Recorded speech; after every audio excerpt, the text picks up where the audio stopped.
connectés, ça et là, pour pouvoir passer ce moment dans la présence de notre Seigneur Jésus.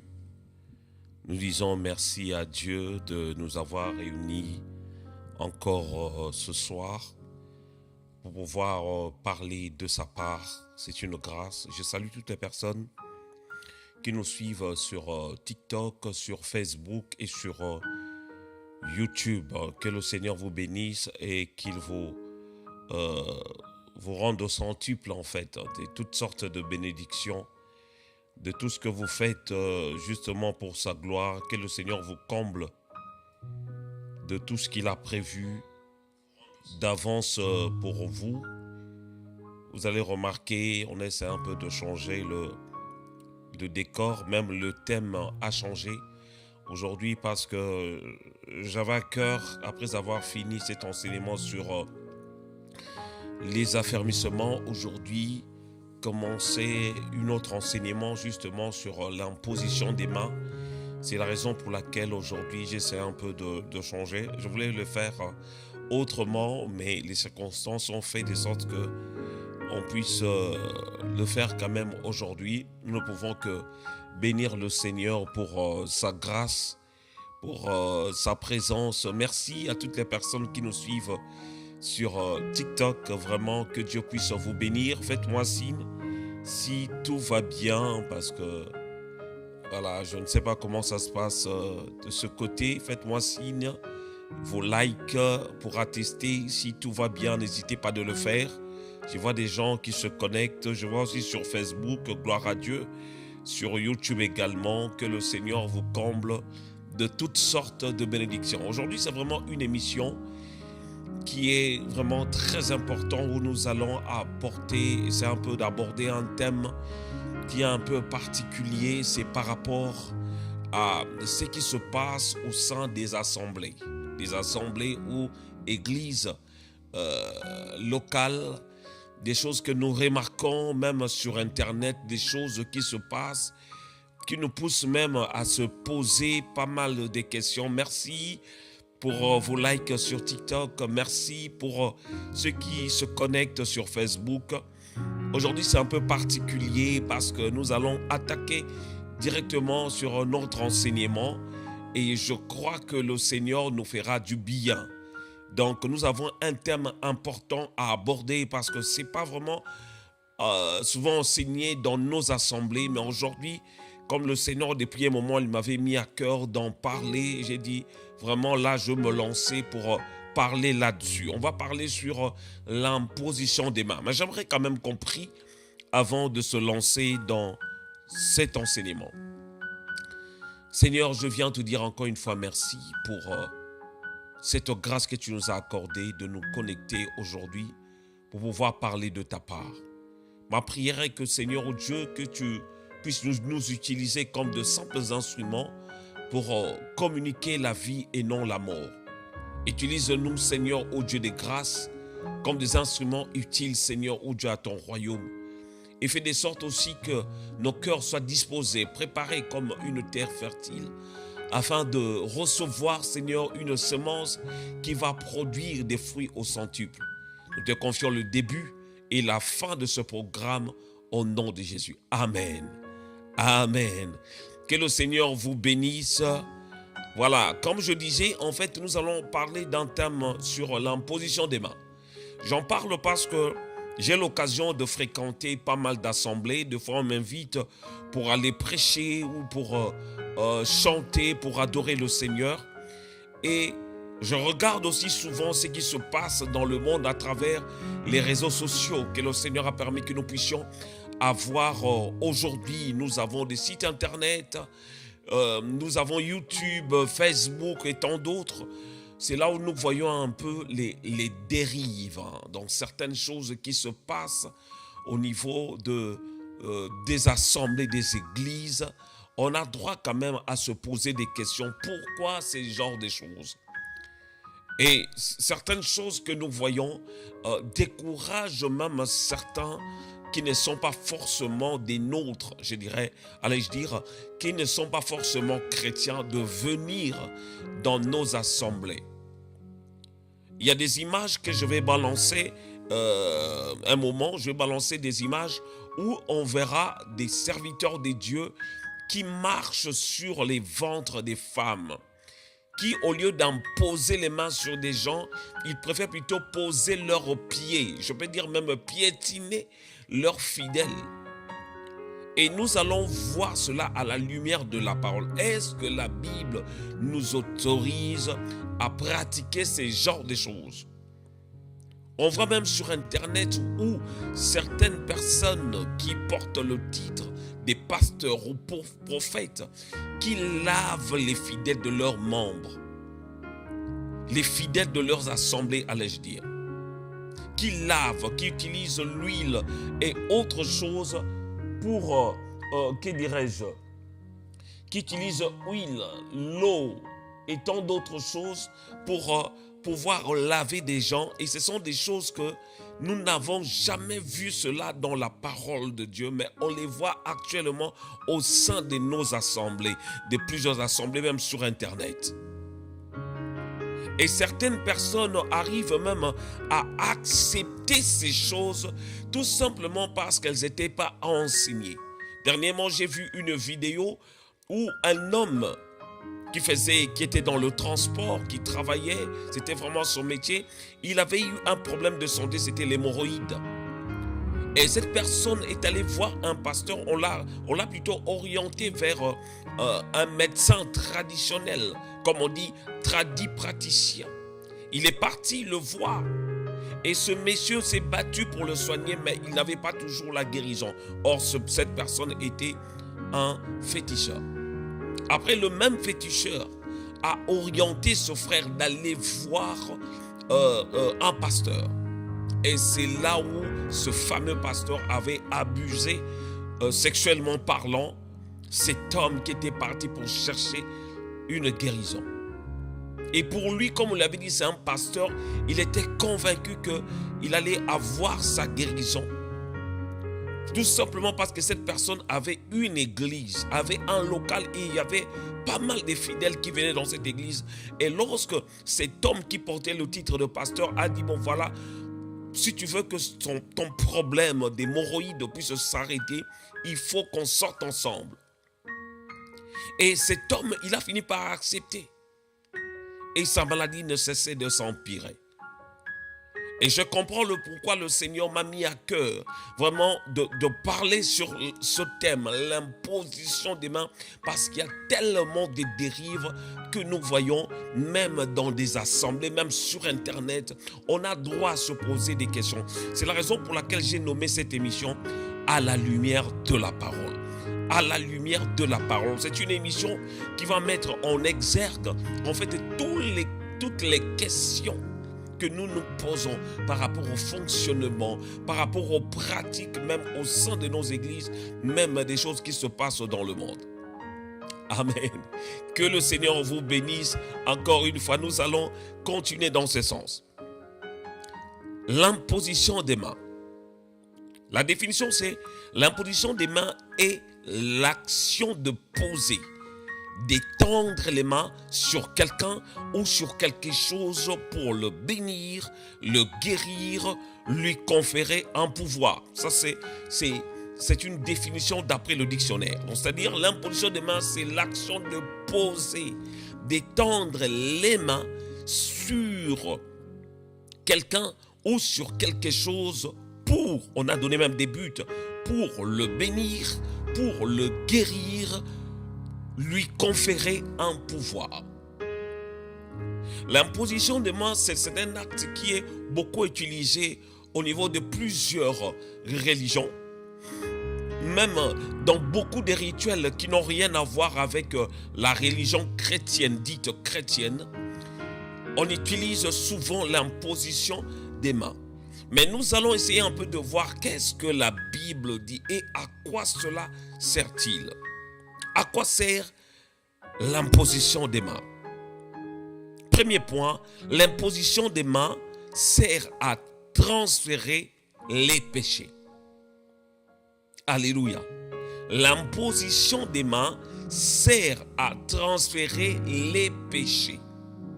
Nous allons lire dans la parole de Dieu, nous allons voir que comment aussi les péchés peuvent être transmis par l'imposition des mains. Pour dire qu'il ne faut pas accepter que n'importe qui t'impose les mains. Voilà. Nous allons lire la parole de Dieu dans le livre de Lévitique, chapitre 16, à partir du verset 20 jusqu'au verset 22. Je reprends. Lévitique, chapitre 16, à partir du verset 20 jusqu'au verset 22. Je lis au nom de Jésus. La Bible dit: lorsqu'il aura achevé de faire l'expiation pour le sanctuaire, pour la tente d'assignation et pour l'autel, il fera approcher le bouc vivant. Aaron posera ses mains sur la tête du bouc vivant et il confessera sur lui toutes les iniquités des enfants d'Israël et toutes les transgressions par lesquelles ils ont péché. Il les mettra sur la tête de bouc, puis il le chassera dans le désert à l'aide d'un homme qui aura cette charge. Verset 22, le bouc emportera sur lui toutes leurs iniquités dans une terre désolée. Il sera chassé dans le désert. Alléluia. Dans ces passages que nous venons de lire, c'était justement ce que Dieu avait ordonné. Il avait demandé à Moïse de dire à Aaron par rapport au sacerdoce, c'est que Aaron devait faire. Lorsque le peuple de Dieu, chaque année, il fallait que le souverain sacrificateur puisse faire un service pour que le Seigneur puisse pardonner les péchés de son peuple. Et la Bible dit qu'on va choisir un bouc. Et c'est alors que Aaron va poser ses mains sur la tête de ce bouc. Et cela va faire de sorte que les péchés du peuple de Dieu soient transmis maintenant à cet animal, à ce bouc. C'est la raison pour laquelle je disais que en fait l'imposition des mains aussi sert à transférer les péchés. Donc c'est de la même manière que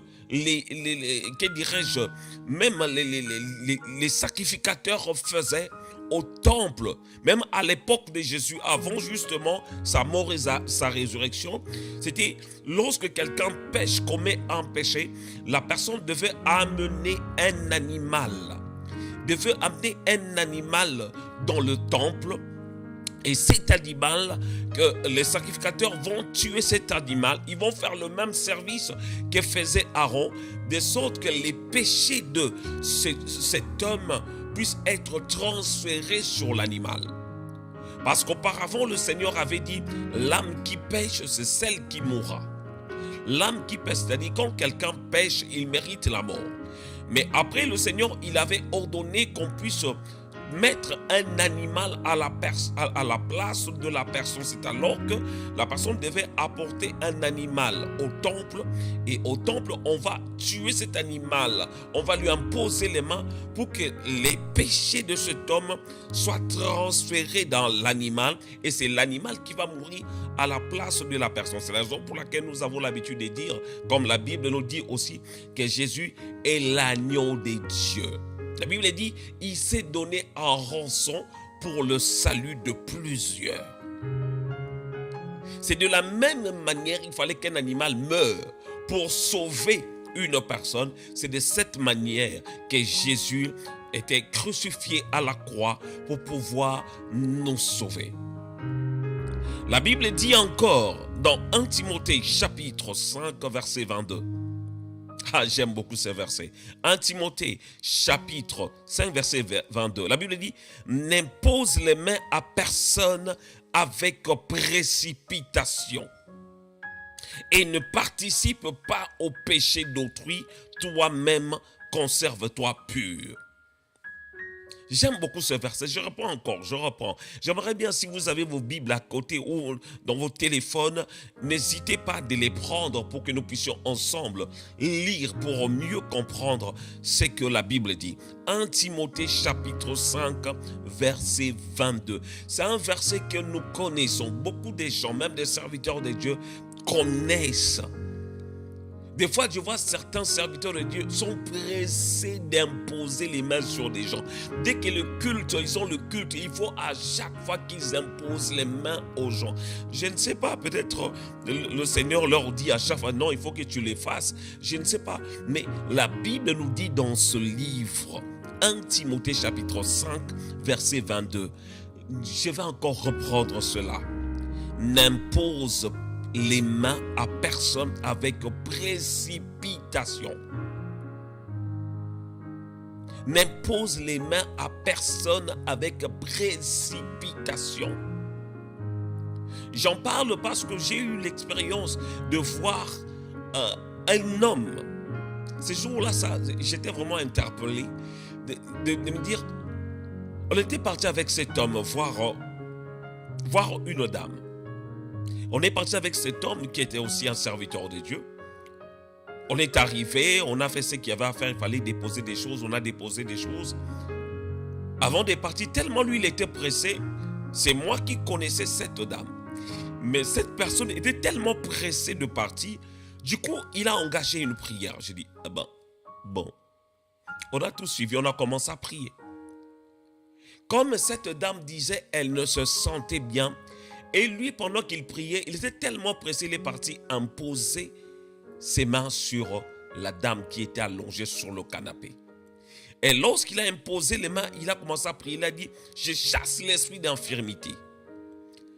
Or, moi, je savais que cette dame déteste qu'on lui impose les mains. La première des choses. Et deuxièmement, ce n'était pas l'esprit d'infirmité, mais c'était que la dame, elle était enceinte. Elle était fatiguée à cause de sa grossesse. Mais lui, cet homme, comme il était habitué à imposer les mains, il était trop pressé d'imposer les mains. Alléluia. Je suis en train pas de nous faire peur par rapport à cela. C'est tout à fait biblique d'imposer les mains sur une personne. Mais la Bible nous dit de n'imposer pas les mains avec précipitation. C'est-à-dire, il faut que tu sois convaincu par le Saint-Esprit. Il faut que tu sois intérieurement convaincu pour faire ces choses. Excusez-moi. Voilà. Donc, il faut que tu sois convaincu pour pouvoir le faire. Ne fais pas des choses par habitude. C'est comme un autre pasteur en Angola. Cet homme, une dame était venue. Cette dame, elle avait un problème de santé.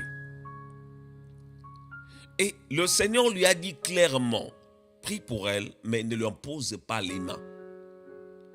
Mais lui, comme il était tellement habitué à imposer les mains, il a quand même imposé, malgré les avertissements du Seigneur, il a quand même imposé ses mains sur la dame. Du coup, la maladie qu'avait la dame a quitté cette dame et rentré dans le pasteur. Je vais mieux m'expliquer. C'est-à-dire, cette dame était guérie. Mais sauf que le pasteur était devenu maintenant malade de la maladie qu'avait cette dame. Vous comprenez ce que je veux dire? Parce qu'il a fait des choses, il avait fait des choses avec précipitation malgré les avertissements du Seigneur.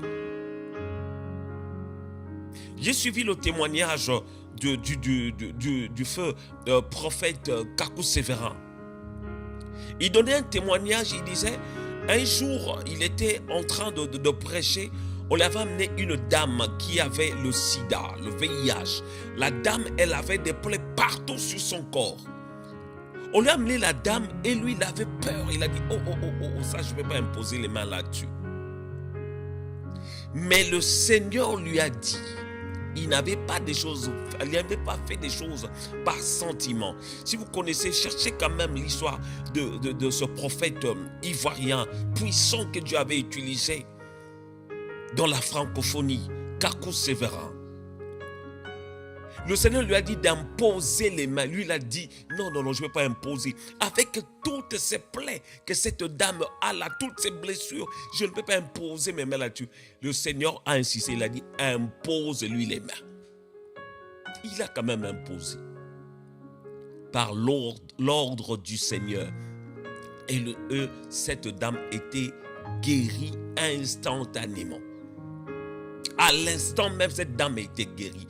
Parce que l'homme de Dieu était sensible et était à l'écoute du Saint-Esprit. Alléluia. Je vais juste nous faire comprendre l'importance de l'imposition des mains.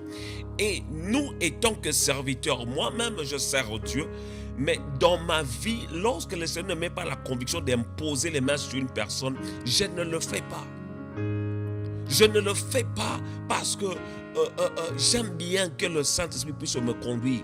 Peut-être ça peut être la demande d'une personne. La personne peut dire, par exemple, je me souviens, j'avais déjà prié, je crois à 2 reprises même pour la femme de mon neveu qui avait demandé, elle a dit, oncle, vraiment j'aimerais que tu pries pour moi, que tu puisses utiliser l'huile pour prier pour moi.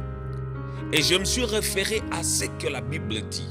Si quelqu'un d'entre vous est malade, qu'il appelle les anciens de l'église, qui vont prier pour lui, en utilisant l'huile bien sûr. Et j'avais utilisé. Et dans ma vie, je n'ai pas utilisé ces choses plusieurs fois. Je préfère plutôt qu'on se laisse conduire par l'esprit. De ne pas faire seulement des choses parce que on veut le faire. Parce qu'on doit le faire par habitude.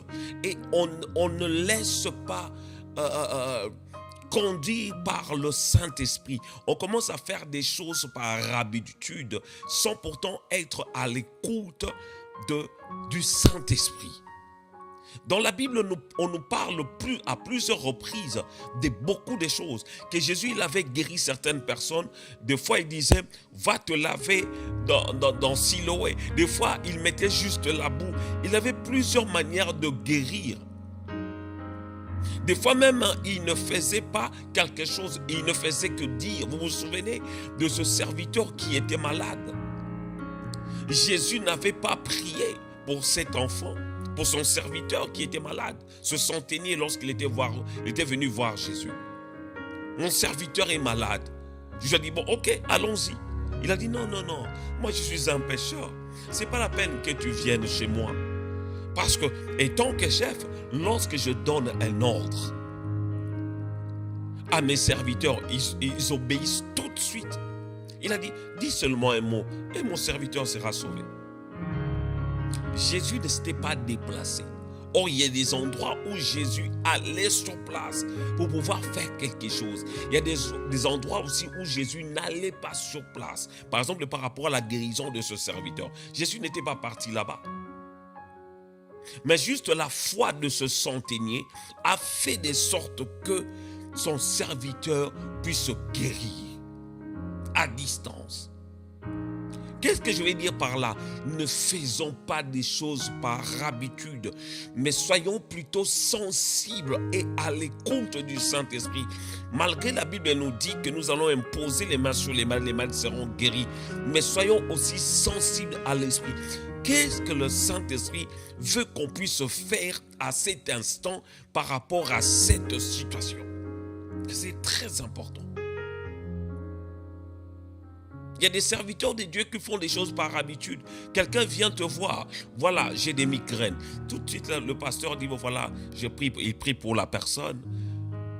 Il est pressé même d'imposer les mains. Sois guéri au nom de Jésus. Mais lorsque la personne vient te voir en disant, voilà, j'ai le cancer. Même en phase terminale. Du coup, le pasteur lui-même dans sa tête dit, bon, voilà, là, vraiment, il faut jeûner pendant 40 jours pour que la guérison puisse se manifester dans la vie de la personne. Qui te dit qu'il faut seulement jeûner pour que le Seigneur puisse guérir cette personne? C'est-à-dire, maintenant, on commence à voir nos calculs à nous, au lieu d'être à l'écoute du Saint-Esprit. Alléluia. Je sais que ce message, peut-être certains serviteurs vont trouver cela un peu bizarre, surtout venant de ma part. Mais je ne fais que dire, relater ce que la Bible nous enseigne là-dessus. C'est-à-dire d'être à l'écoute du Saint-Esprit et de ne pas faire des choses par habitude. On a même nos systèmes. Voilà, par rapport à telle situation, s'il veut que Dieu fasse quelque chose, il faut jeûner 3 jours. Par rapport à cette autre situation, si tu veux que le Seigneur fasse quelque chose, il faut jeûner pendant 40 jours. Bien aimé, c'est écrit où dans la Bible? C'est pas mauvais de jeûner, c'est pas du tout mauvais. Mais d'en faire un système ou une doctrine, c'est là où en fait moi j'interviens avec la parole de Dieu. C'est la raison pour laquelle je dis à la lumière de la parole de Dieu. Qu'est-ce que la Bible dit là-dessus sur l'imposition des mains? Les premiers points, nous avons vu, l'imposition des mains sert à transférer les péchés. C'est là où nous avons lu justement dans Lévitique chapitre 16, verset 20 jusqu'au verset 22 plutôt, comment cela se faisait-il. Et dans 1 Timothée, nous avons vu qu'il ne faut pas imposer les mains avec précipitation. Ça, il ne faut pas le faire. Il faut être plutôt à l'écoute du Saint-Esprit. Si le Seigneur te met à cœur de le faire, tu le fais. Et des fois même, tu peux demander à la personne, parce qu'il y a des gens qui n'aiment pas qu'on leur impose les mains. Il y a des gens qui n'aiment pas ça. Et toi qui imposes les mains, tu ne sais même pas ce que tu peux recevoir aussi de cette personne. C'est comme l'histoire de ce pasteur que je viens de vous raconter. Le deuxième point, toujours par rapport à quoi sert l'imposition des mains. Deuxième point, l'imposition des mains, c'est pour bénir. Alléluia. L'imposition des mains, en premier lieu, nous avons vu que c'est pour transférer les péchés. Deuxième point, l'imposition des mains, c'est pour bénir. Marc au chapitre 10, verset 13 jusqu'au verset 16.